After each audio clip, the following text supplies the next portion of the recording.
The book report of the last day of the Soviet Union.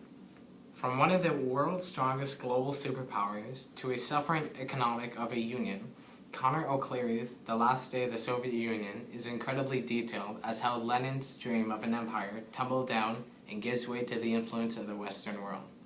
The book overlooks all important decisions made by the General Secretary of the Communist Party of the Soviet Union, Mikhail Gorbachev, during his time of supremacy of 1985 to 1991.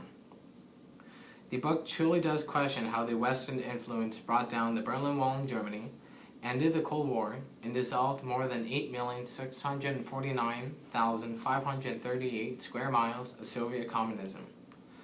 Not to forget, if the Union of Soviet Socialist Republics, the USSR, were still around today, would our future be altered than it is today? The creation of the Soviet Union all began in the onset of the 20th century in Russia, Soviet Russia. In World War I, Germany would try to persuade Russia to back out of the conflict by giving millions of dollars to a prisoner named Vladimir Lenin. He was to create a revolution, and the German government funded him with just that. Russia withdrew from the conflict, eliminating the Eastern problem for World War I, and Lenin's revolution was to be an onset under the table. They eventually came to power and accompanied by Joseph Stalin, its success was forever. However, a Lenin death in 1924 provoked fear among Soviets due to Stalin's aggression. He came to power and eventually led them through World War II. As years went on, Mikhail Gorbachev came to power the USSR. He and his wife, Reza, soon came as the most powerful people in all the Soviets.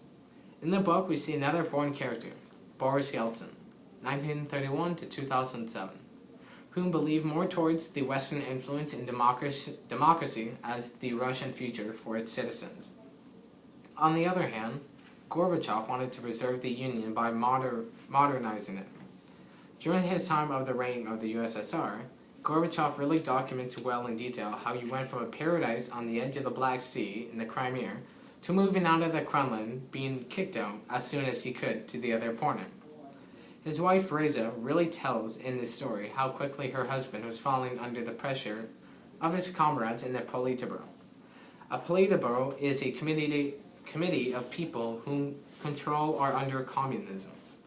By the end of 1990, towards the beginning of 1991, Yeltsin was winning over Gorbachev politically and physically.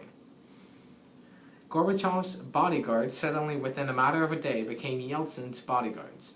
The unrealistic change for Gorbachev really hit him like a wall, or I should say like the Berlin Wall. To conclude, communism and its political beliefs had to be someday brought down. However, its influence during the Cold War provoked many other nations, such as China in 1949, the Korean War, and the war in Vietnam, all came to a communistic influence which, in fact, still does exist today. If such topics as communism, Gorbachev, or Yeltsin, this book would be an ideal choice for you.